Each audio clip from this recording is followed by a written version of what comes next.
Nah, itu bagaimana tadi tentang arah kiblat dari perspektif fikih.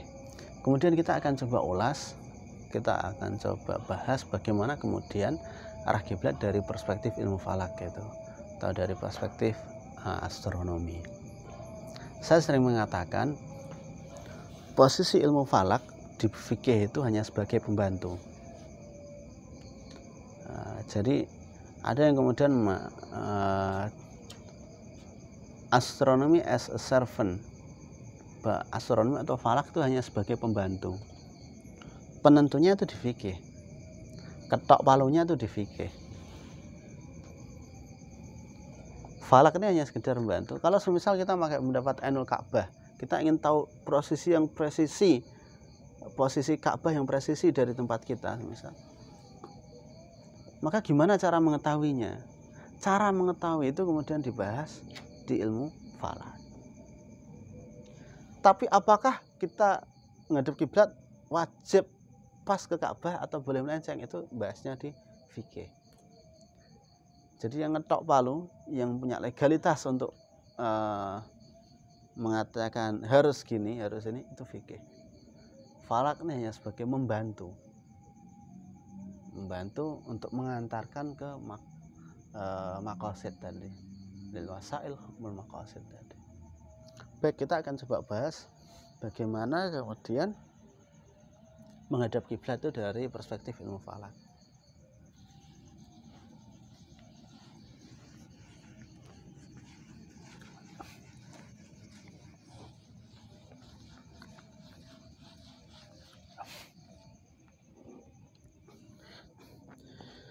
Sebelumnya kita perlu fahami terlebih dahulu, sebelum kita bicara lebih lanjut tentang arah kiblat itu, kita perlu fahami dulu bentuk bumi dan bagaimana manusia pada waktu itu berpikir tentang bumi itu.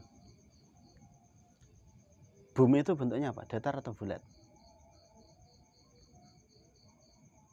Bumi datar atau bulat?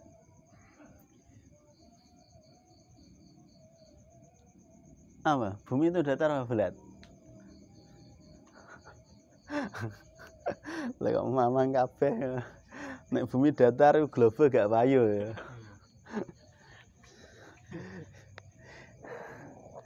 Jadi bumi ya bulat.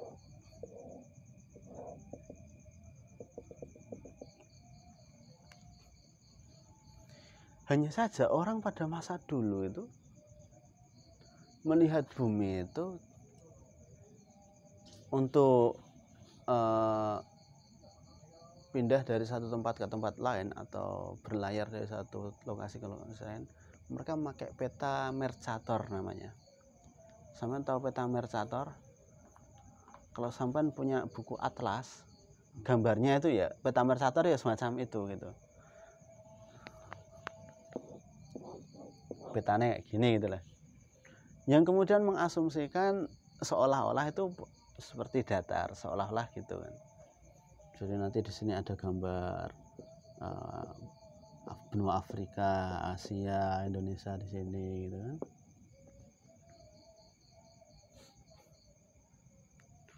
Untuk perhitungan suatu sudut di peta Mercator ini nanti akan berbeda dengan perhitungan sudut di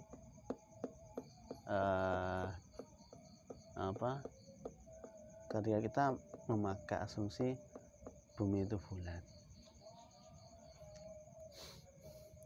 Ini hipotesa saya, nanti perlu saya cek lagi di kitab itu.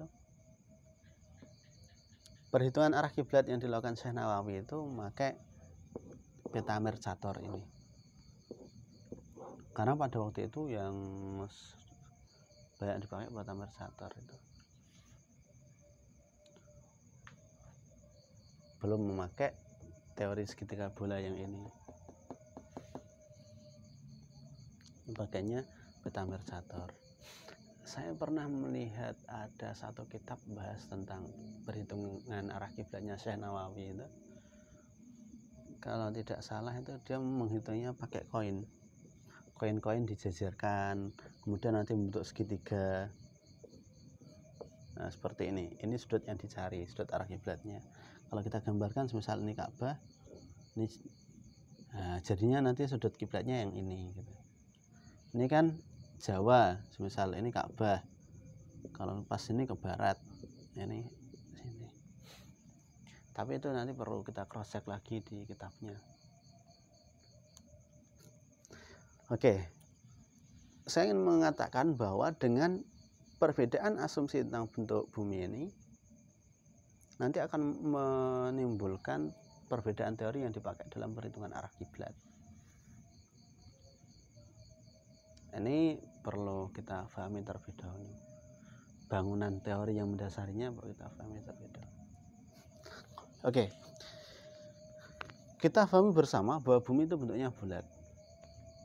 Bukti paling sederhana bahwa bumi itu bulat, kalau kita lihat di bibir pantai itu ketika ada kapal menjauh atau ada kapal yang mendekat mau ke bibir pantai, pertama kali yang terlihat tidak bagian bawah kapal tapi bagian paling atas. Ibarat seperti ini, kita semisal ibarat di permukaan laut seperti ini, kita berdiri di sini, bagian paling atas yang terlihat. Harusnya kalau bumi itu datar, sampai bagian bawahnya langsung terlihat semua gitu. Tidak hanya bagian atasnya saja kan gitu. Kalau memang bumi itu datar. Tapi kenapa kok yang terlihat kok bagian atasnya dulu gitu? Ya karena tadi bumi itu bulat. Itu bukti pertama, sangat sederhana, bukti yang paling sederhana. Bukti yang kedua itu ketika terjadi gerhana bulan. Gerhana bulan itu terjadi karena cahaya matahari yang biasanya nyampe ke bulan terhalang oleh bumi. Kan gitu. Bagaimana bentuk bayangan bumi yang terlihat di bulan? Kan cekung seperti itu. Artinya bumi itu bentuknya bulat. Jadi kalau ini semisal matahari, bumi di sini, bulan ketika terjadi gerhana posisinya seperti ini di sini. Biasanya bulan posisinya agak ke atas gitu sehingga dapat sinar matahari. Kalau nggak gerhana, bulan posisinya di sini, dapat sinar matahari. Bagian bulan yang sebelah sini kena sinar matahari. Sinar tadi kemudian dipantulkan, kita yang di bumi melihatnya sebagai bulan purnama. Kan seperti itu. Tapi ketika terjadi gerhana, posisi ini matahari, ini bumi, ini bulan di sini. Sehingga yang biasanya bagian bulan ini kena sinar matahari, ini terhalang oleh bumi. Terhalang oleh bumi. Bumi bagian sini siang karena kena sinar matahari, yang bagian sini malam kan gitu, nggak dapat sinar matahari. Karena terhalang oleh matahari, karena terhalang oleh bumi, bulan nggak dapat cahaya, maka terjadilah gerhana bulan. Nah, bayangan bumi yang tampak di bulan tuh seperti ini gitu, cekung kayak gitu. Kalau sampai amati terjadinya gerhana bulan, bayangannya tuh cekung. Jadi bentuk bulannya yang awalnya purnama itu ini ketutupan sedikit segini, kemudian bayangannya nambah lagi cekung sampai kemudian tertutup semua. Artinya apa? Ketika bayangannya cekung berarti bentuk bumi ya bulat gitu. Nah, ini tentang bentuk bumi. Kemudian kita coba tarik pemahaman itu ke dalam konsep arah kiblat. Akhirnya kita sampai pada satu pembahasan bahwa bentuk bumi itu adalah bulat. Oke, clear. Bumi adalah bulat, nggak datar. Bumi bulat. Untuk memahami perhitungan di bidang yang bulat seperti ini, kemarin saya katakan ada satu disiplin keilmuan, astronomi bola itu.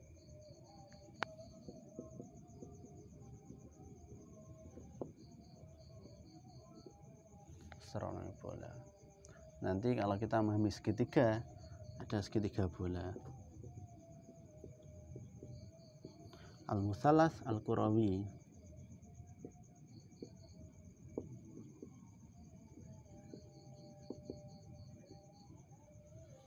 Segitiga bola.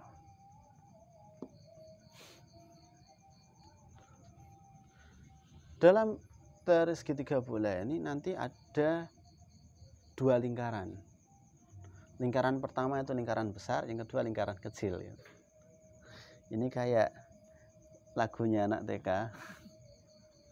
Tapi ini benar membahas tentang segitiga bola itu. Ada lingkaran besar dan ada lingkaran kecil.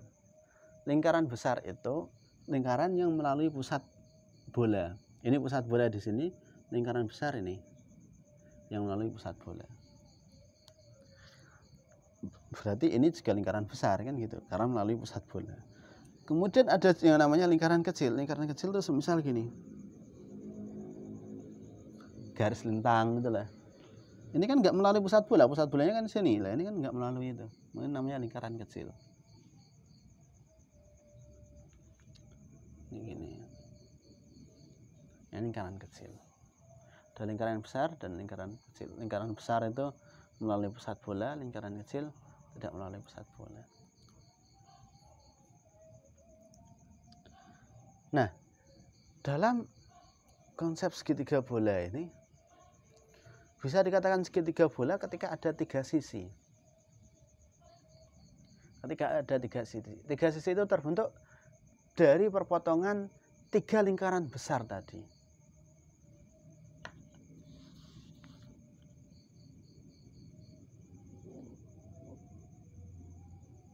Saya kasih contoh, semisal kita mau menghitung kiblat. Ka'bah semisal posisinya di sini Ka'bah. Titik sini Ka'bah.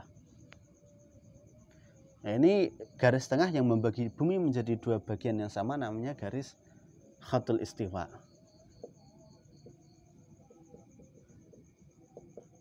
Khatul istiwa atau di Indonesia dikenal dengan garis khatulistiwa. Kemudian di orang barat mengenalnya sebagai garis ekuator. Khatul istiwa, tadi saya katakan khat itu garis, istiwa sama. Garis yang membagi belahan bumi menjadi dua bagian yang sama. Ekuator berasal dari kata equal. Equal itu artinya sama. Ekuator ya garis yang membagi belahan bumi menjadi dua bagian yang sama. Jadi substansinya itu sama, istilah-istilah ini, hanya saja penyebutannya berbeda. Ketika satu tempat berada di atas garis khatulistiwa,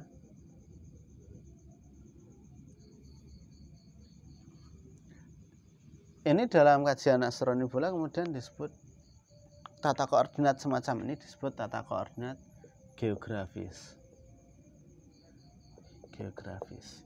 Dalam hal ini ada dua hal yang perlu kita pahami. Pertama, lintang tempat.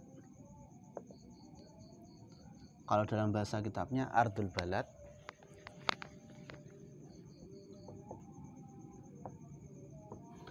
Orang barat menyebutnya sebagai latitude. Kemudian yang kedua, bujur tempat.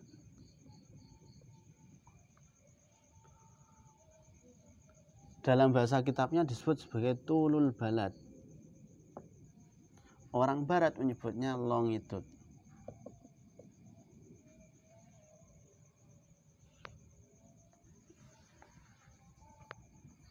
Kalau lintang tempat itu ngukurnya dari garis khatulistiwa ini ke arah utara atau ke arah selatan.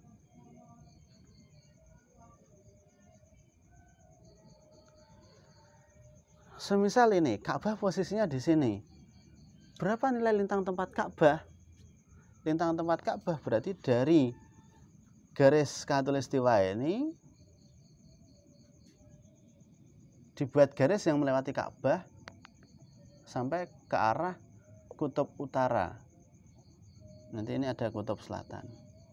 Dari khatulistiwa ke Ka'bah ini berapa derajat? Itulah nilai lintang tempat. Karena bentuk lingkarannya seperti ini, maka nanti lintang maksimum nilai lintang itu 90 derajat. Ini kan seperempat lingkaran, berarti 90 derajat. Ini ke bawah juga 90 derajat. ini 0 derajat.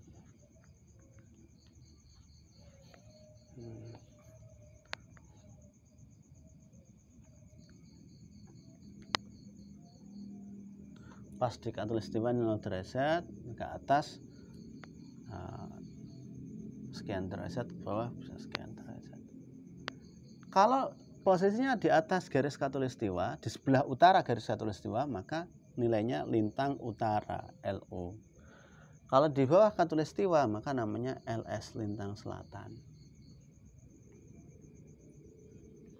Ini garis lintang. Yang kedua, garis bujur. Garis bujur itu ngitungnya dari Greenwich. Semisal Greenwich posisinya di sini, misal Greenwich itu di Inggris ya. Ini misal Greenwich.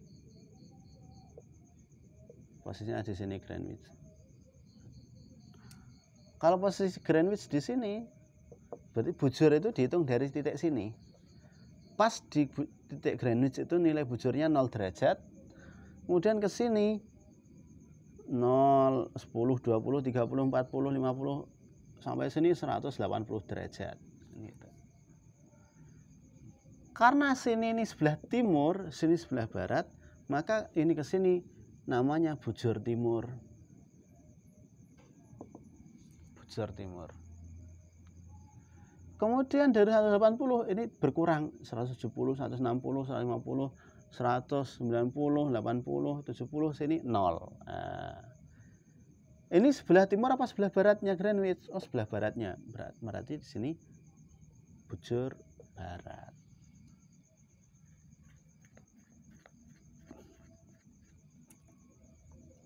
Bisa dipahami? Jadi ada bujur timur, ada bujur barat.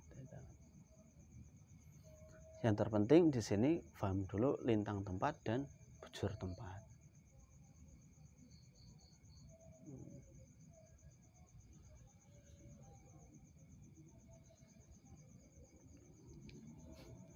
Oke, kembali ke persoalan tadi.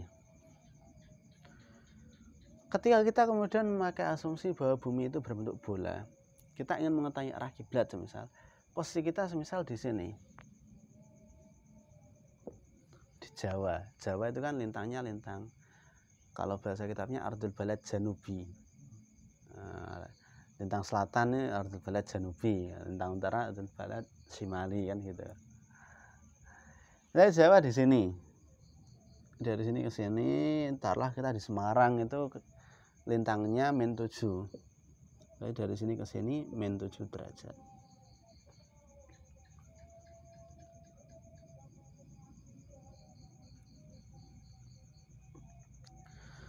Untuk memahami konsep segitiga bola itu, tadi saya katakan kita perlu membuat segitiga di bidang bola ini. Segitiga itu terbentuk dari perpotongan 3 garis, dari perpotongan 3 lingkaran besar. Oke, kita perlu memahami segitiga ini nanti terbentuk dari perpotongan 3 lingkaran besar. Oke, kita kemudian melihat Ka'bah di sini. Ini ada satu lingkaran besar lewat sini, kan gitu. Berarti ini ke sini 1. Ini lingkaran yang melewati tempat kita. Ini lingkaran besar yang kedua. Lingkaran besar yang ketiga mana? Yang menghubungkan antara Ka'bah dan tempat kita ini. Nah, ini kan lingkaran besar yang ketiga. Karena ini nanti melewati pusat lingkaran ini. Kalau dipotongkan seperti ini, gitu kan. Antara Ka'bah dan tempat kita ini kemudian sudah terpotong, ada perpotongan antara 3 lingkaran itu. Kalau kita tulis lebih jelas, ini sisi yang pertama, ini sisi yang kedua, ini sisi yang ketiga, kan gitu. Kita gambar lebih jelas di sini, jadilah sebuah lingkaran seperti ini, kan. Sebuah segitiga seperti ini. Ini yang dimaksud dengan segitiga bola, karena segitiganya di bidang bola. Kalau tadi seperti ini segitiga datar atau segitiga planar. Arah kiblat yang mau kita cari itu yang mana? sudut ini arah kiblatnya itu. Sudut ini arah kiblatnya.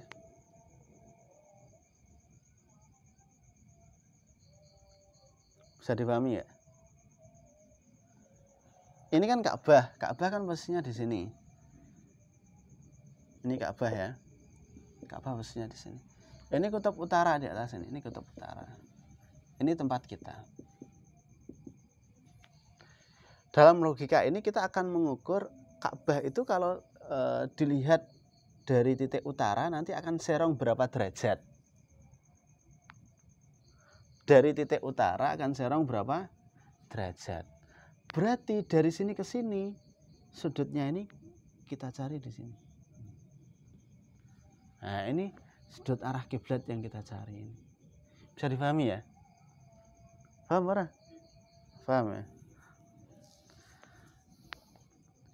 Jadi dari perpotongan 3 lingkaran besar tadi itu membentuklah sebuah segitiga bola. Dari segitiga bola ini kemudian kita bisa mencari sudut arah kiblat yang dicari.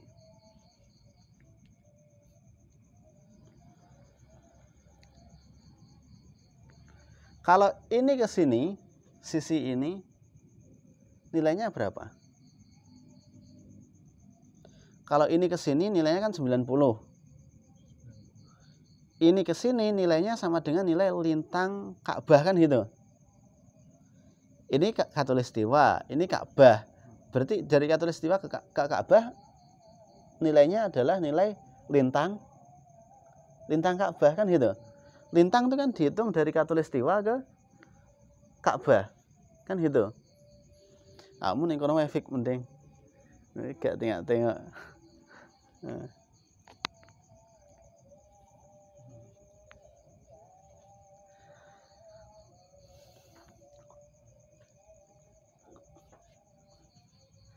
Saya ulangi. Lintang tempat atau ardul balad itu dihitung dari garis khatulistiwa ke tempat tadi. Bisa ke utara atau ke selatan. Bukan dari tempat kita. Tidak. Titik nolnya itu ada di khatulistiwa. Khatulistiwa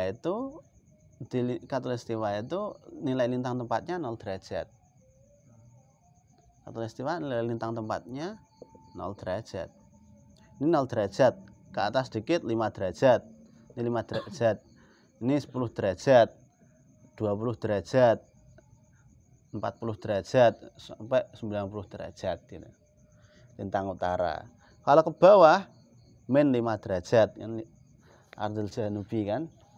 Min 10, min 15, min 20, min 30, min 45 sampai min 90. Artinya ngitungnya itu dari khatulistiwa. Oke, dari sini ke sini tadi adalah nilai lintang Ka'bah. Padahal kalau dari sini ke sini nilai lintangnya berapa? 90. Maka sisi ini nilainya adalah 90 dikurangi lintang Ka'bah. Ya kan? Ini ke sini lintang Ka'bah, ini ke sini 90. Nah, kalau kita nyari sisi ini berarti 90 kurangi lintang Ka'bah. Oke ya. Ini ketemu nilai satu sisinya. Kemudian sisi berikutnya sini. Ini ke sini nilainya berapa? 90, ya kan? Ini ke sini taruhlah ini min 7 derajat. Kan gitu. Berarti nanti nilainya lebih dari 90 kan? Kalau sini ke sini berarti akan lebih dari 90. Karena ini sudah ada midnya, maka di sini 90 kurangi lintang tempat. Lintang tempatnya kita sini. 90 kurangi min 7 jadinya 97 gitu kan. 90 kurangi min 7 gitu. Sehingga di sini nilai sisi ini adalah 90 kurangi lintang tempat. Kan gitu. Bisa difahami? Kalau ini ke sini lintang Ka'bah. 90 kurangi lintang Ka'bah. Kalau ini ke sini 90 kurangi lintang tempat. Sisi ini sudah diketahui, sini sudah diketahui. Kemudian sudut ini, kalau digambarin sudut ini nanti Greenwich di sini, Greenwich bujurnya 0 derajat. Kalau Greenwich ke sini, maka bujurnya ini semisal ke sini bujurnya 5 derajat, 10 derajat, 20 derajat, 30 derajat, 40 derajat, 50 derajat, 100 derajat dan seterusnya. Berarti sudut ini adalah selisih antara bujur ini dan bujur ini, kan gitu. Selisih antara bujur ini dan bujur sini. Bisa dipahami ya? Bujur tempat dikurangi bujur Ka'bah atau selisih bujurnya. Biasanya disebut selisih bujur. Jadi sudut ini merupakan sudut selisih bujur antara bujur tempat dan bujur Ka'bah. Fadlutul kalau dalam bahasa kitabnya. Fadlutul, selisih bujur.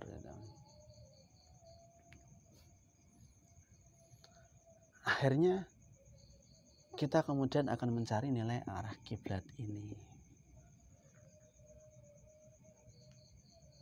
Yang kita cari nilai sudut ini. Yang sudah diketahui nilai sisi ini, kemudian selisih bujurnya.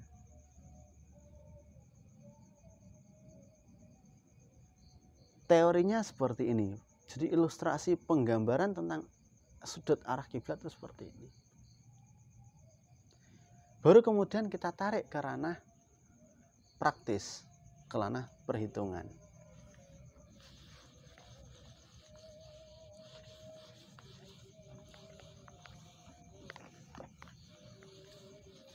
Semisal kita hendak mengetahui arah kiblat Semarang ini.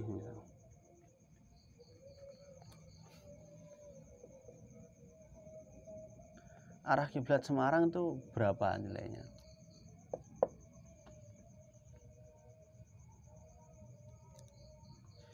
Ngitung arah kiblat itu sangat sederhana. Nggak terlalu susah. Pertama yang dicari itu selisih bujur. Selisih bujur ini bisa kita dapatkan dengan bujur tempat dikurangi bujur Ka'bah.